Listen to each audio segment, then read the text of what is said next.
प्रधानमंत्री नरेंद्र मोदी ने अपनी सरकार के दूसरे कार्यकाल का 1 साल पूरा होने पर देश की जनता के नाम चिट्ठी लिखी है।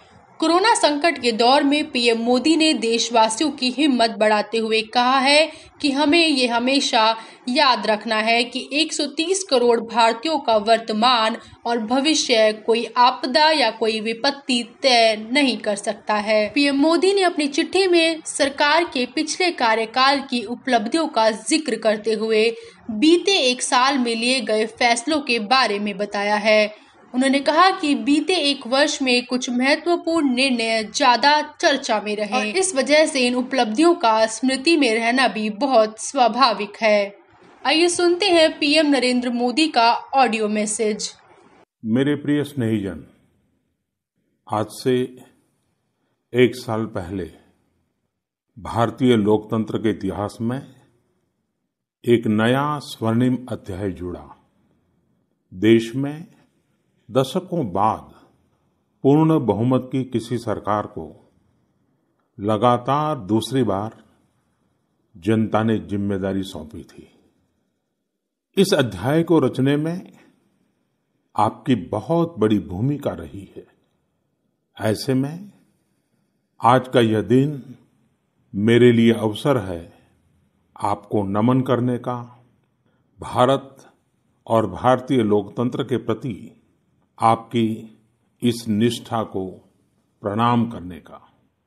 यदि सामान्य स्थिति होती तो मुझे आपके बीच आकर आपके दर्शन का सौभाग्य मिलता, लेकिन वैश्विक महामारी कोरोना की वजह से जो परिस्थितियां बनी हैं, उन परिस्थितियों में इस पत्र के द्वारा आपके चरणों में प्रणाम करने और आपका आशीर्वाद लेने आया हूं। बीते वर्ष में आपके स्नेह, शुभाशीष और आपके सक्रिय सहयोग ने मुझे निरंतर एक नई ऊर्जा, नई प्रेरणा दी है। इस दौरान आपने लोकतंत्र की जिस सामूहिक शक्ति के दर्शन कराए, वह आज पूरे विश्व के लिए एक मिसाल बन चुकी है। 6 साल पहले वर्ष 2014 में आपने, देश की जनता ने देश में एक बड़े परिवर्तन के लिए वोट किया था। देश की नीति और रीति बदलने के लिए वोट किया था। उन 5 वर्षों में देश ने व्यवस्थाओं को जड़ता और भ्रष्टाचार के दलदल से बाहर निकलते हुए देखा है। उन 5 वर्षों में देश ने अंत्योदय की भावना के साथ गरीबों का जीवन आसान बनाने के लिए गवर्नेंस को परिवर्तित होते देखा है। उस कार्यकाल में जहां विश्व में भारत की आन बान शान बढ़ी, वहीं हमारे गरीबों के बैंक खाते खोलकर, उन्हें मुफ्त गैस कनेक्शन देकर, मुफ्त बिजली कनेक्शन देकर, शौचालय बनवाकर, घर बनवाकर गरीब की गरिमा भी बढ़ाई। उस कार्यकाल में जहां सर्जिकल स्ट्राइक हुई, एयर स्ट्राइक हुई, वहीं हमने one rank one pension, one nation one tax, GST, किसानों की एमएसपी की बरसों पुरानी मांगों को भी पूरा करने का काम किया। वह कार्यकाल देश की अनेकों आवश्यकताओं की पूर्ति के लिए समर्पित रहा। वर्ष 2019 में, पिछले वर्ष, आपका आशीर्वाद, देश की जनता का आशीर्वाद देश के बड़े सपनों के लिए था, आशा आकांक्षाओं की पूर्ति के लिए था। और इस 1 साल में लिए गए सारे फैसले इन्हीं बड़े सपनों की उड़ान है। आज जन जन से जुड़ी जन मन की जनशक्ति, राष्ट्र शक्ति की चेतना को प्रज्वलित कर रही है। गत एक वर्ष में देश ने सतत नए स्वप्न देखे, नए संकल्प लिए और इन संकल्पों को सिद्ध करने के लिए निरंतर निर्णय लेकर कदम भी बढ़ाए। भारत की इस ऐतिहासिक यात्रा में देश के हर कोने से, हर समाज, हर वर्ग और हर व्यक्ति ने बखूबी अपना दायित्व निभाया है। सबका साथ, सबका विकास, सबका विश्वास, इस मंत्र को लेकर आज देश सामाजिक हो या आर्थिक, वैश्विक हो या आंतरिक, हर दिशा में आगे बढ़ रहा है। प्रिय स्नेहीजन, बीते एक वर्ष में कुछ महत्वपूर्ण निर्णय ज्यादा चर्चा में रहे और इस वजह से इन उपलब्धियों का स्मृति में रहना भी स्वाभाविक है। राष्ट्रीय एकता अखंडता के लिए आर्टिकल 370 की बात हो, सदियों पुराने संघर्ष के सुखद परिणाम राम मंदिर निर्माण की बात हो, आधुनिक समाज व्यवस्था में रुकावट बना ट्रिपल तलाक हो या फिर भारत की करुणा का प्रतीक नागरिकता संशोधन कानून हो, ये सारी उपलब्धियां आप सभी को स्मरण है। एक के बाद एक हुए इन ऐतिहासिक निर्णयों के बीच अनेक फैसले, अनेक बदलाव ऐसे भी हैं जिन्होंने भारत की विकास यात्रा को नई गति दी है, नए लक्ष्य दिए हैं, लोगों की अपेक्षाओं को पूरा किया है। चीफ ऑफ डिफेंस स्टाफ के पद के गठन ने जहां सेनाओं में समन्वय को बढ़ाया है, वहीं मिशन गगनयान के लिए भी भारत ने अपनी तैयारियां तेज कर दी हैं। इस दौरान गरीबों को, किसानों को, महिलाओं, युवाओं को सशक्त करना हमारी प्राथमिकता रही है। अब पीएम किसान सम्मान निधि के दायरे में देश का प्रत्येक किसान आ चुका है। बीते एक वर्ष में इस योजना के तहत करीब 10 करोड़ किसानों के खातों में 72,000 करोड़ रुपए से अधिक राशि जमा कराई गई है। देश के 15 करोड़ से अधिक ग्रामीण घरों में पीने का शुद्ध पानी पाइप से मिले, इसके लिए जल जीवन मिशन शुरू किया गया है। हमारे 50 करोड़ से अधिक के पशुधन के बेहतर स्वास्थ्य के लिए मुफ्त टीकाकरण का बहुत बड़ा अभियान भी चलाया जा रहा है। देश के इतिहास में यह भी पहली बार हुआ है जब किसान, खेत मजदूर, छोटे दुकानदार, छोटे व्यापारी और असंगठित क्षेत्र के श्रमिक साथियों सभी के लिए 60 वर्ष की आयु के बाद 3,000 रुपये की नियमित मासिक पेंशन की सुविधा सुनिश्चित हुई है। मछुआरों की सहूलियत बढ़ाने के लिए, उनको मिलने वाली सुविधाएं बढ़ाने और ब्लू इकोनॉमी को मजबूत करने के लिए विशेष योजनाओं के साथ साथ अलग से विभाग भी बनाया गया है। इसी तरह व्यापारियों की समस्याओं के समय पर समाधान के लिए व्यापारी कल्याण बोर्ड के निर्माण का निर्णय लिया गया है। स्वयं सहायता समूहों से जुड़ी लगभग 7 करोड़ बहनों को भी अब ज्यादा वित्तीय सहायता दी जा रही है। हाल में ही स्वयं सहायता समूहों के लिए बिना गारंटी के ऋण को 10 लाख से बढ़ाकर 2 गुना यानी 20 लाख कर दिया गया है।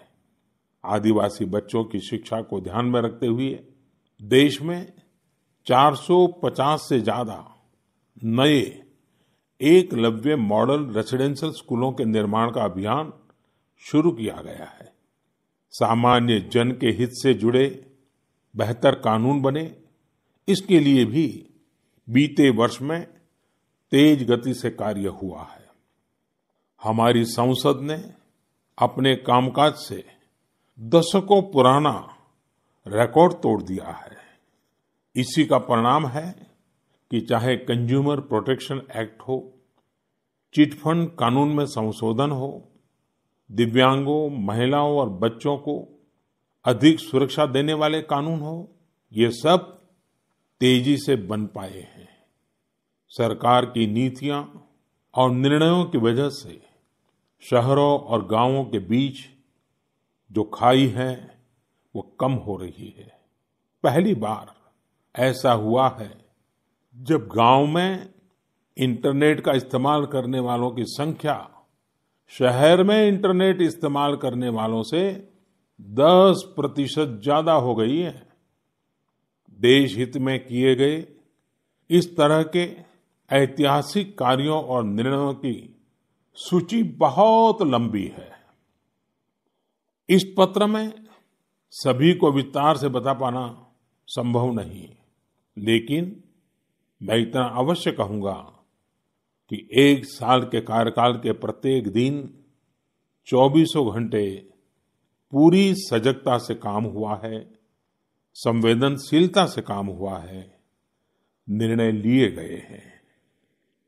प्रिय स्नेहीजन, देशवासियों की आशाओं आकांक्षाओं की पूर्ति करते हुए हम तेज गति से आगे बढ़ ही रहे थे कि कोरोना वैश्विक महामारी ने भारत को भी घेर लिया। एक और जहां अत्याधुनिक स्वास्थ्य सेवाओं और विशाल अर्थव्यवस्था वाली विश्व की बड़ी बड़ी महाशक्तियां हैं, वहीं दूसरी ओर इतनी बड़ी आबादी और अनेक चुनौतियों से घिरा हमारा भारत है। कई लोगों ने आशंका जताई थी कि जब कोरोना भारत पर हमला करेगा तो भारत पूरी दुनिया के लिए संकट बन जाएगा। लेकिन आज सभी देशवासियों ने भारत को देखने का नजरिया बदलकर रख दिया है।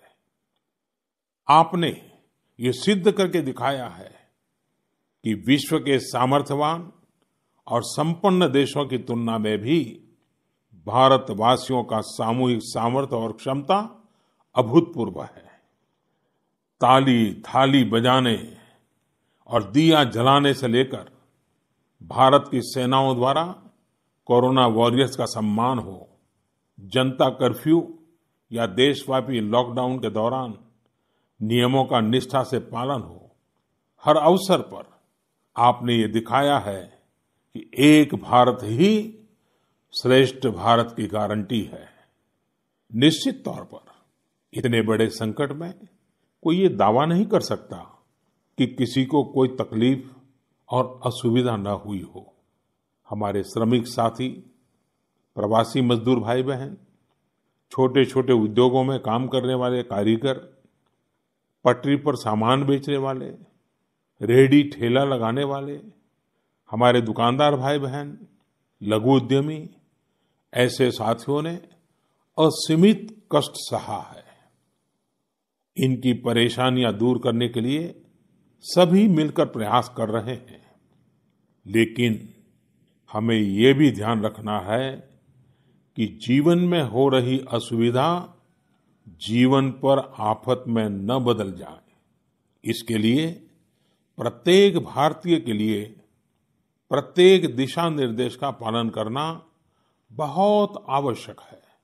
जैसे अभी तक हमने धैर्य और जीवटता को बनाए रखा है, वैसे ही उसे आगे भी बनाए रखना है। एक बड़ा कारण है कि भारत आज अन्य देशों की तुलना में ज्यादा संभली हुई स्थिति में है। ये लड़ाई लंबी है, लेकिन हम विजय पथ पर चल पड़े हैं और विजयी होना हम सबका सामूहिक संकल्प है।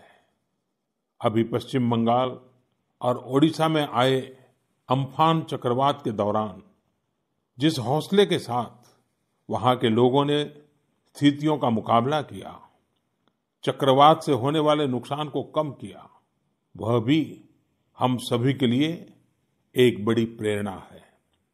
प्रिय स्नेहीजन, इन परिस्थितियों में आज यह चर्चा भी बहुत व्यापक है कि भारत समेत तमाम देशों की अर्थव्यवस्थाएं कैसे उभरेंगी।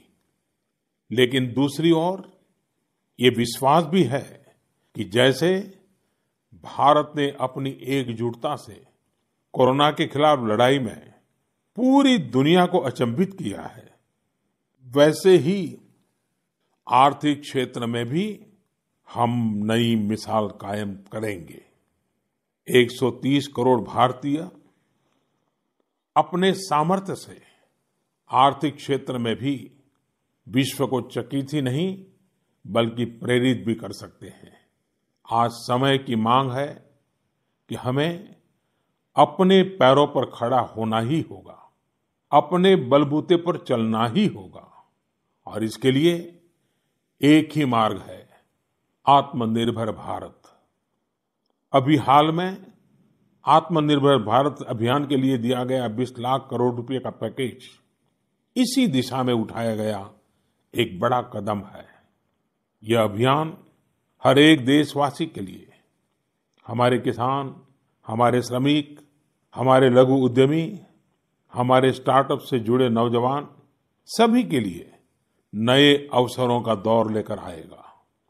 भारतीयों के पसीने से, परिश्रम से और उनकी प्रतिभा से बने लोकल उत्पादों के दम पर भारत आयात पर अपनी निर्भरता कम करेगा और आत्मनिर्भरता की ओर आगे बढ़ेगा।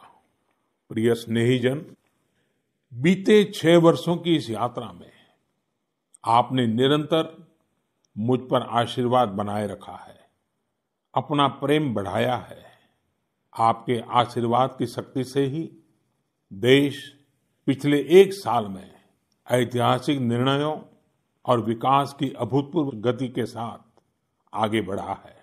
लेकिन फिर भी मुझे पता है कि अब भी बहुत कुछ करना बाकी है। देश के सामने चुनौतियां अनेक हैं, समस्याएं अनेक हैं। मैं दिन रात प्रयास कर रहा हूं। मुझ में कमी हो सकती है, लेकिन देश में कोई कमी नहीं है, और इसलिए मेरा विश्वास स्वयं से ज्यादा आप पर है, आपकी शक्ति, आपके सामर्थ्य पर है। मेरे संकल्प की ऊर्जा आप ही है।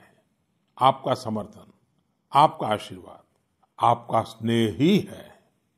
वैश्विक महामारी के कारण यह संकट की घड़ी तो है ही, लेकिन हम देशवासियों के लिए यह संकल्प की घड़ी भी है। हमें यह हमेशा याद रखना है कि 130 करोड़ भारतीयों का वर्तमान और भविष्य कोई आपदा या कोई विपत्ति तय नहीं कर सकती। हम अपना वर्तमान भी खुद तय करेंगे और अपना भविष्य भी। हम आगे बढ़ेंगे, हम प्रगति पथ पर दौड़ेंगे, हम विजयी होंगे। हमारे यहाँ कहा गया है, कृतम में दक्षिणे हस्ते, जयो में सव्य आहिता, यानी हमारे एक हाथ में कर्म और कर्तव्य है तो दूसरे हाथ में सफलता सुनिश्चित है। देश की निरंतर सफलता की इसी कामना के साथ मैं आपको पुनः नमन करता हूं। आपको और आपके परिवार को मेरी हार्दिक शुभकामनाएं। स्वस्थ रहिए, सुरक्षित रहिए, जागरूक रहिए, जागरूक रखिए। बहुत बहुत धन्यवाद।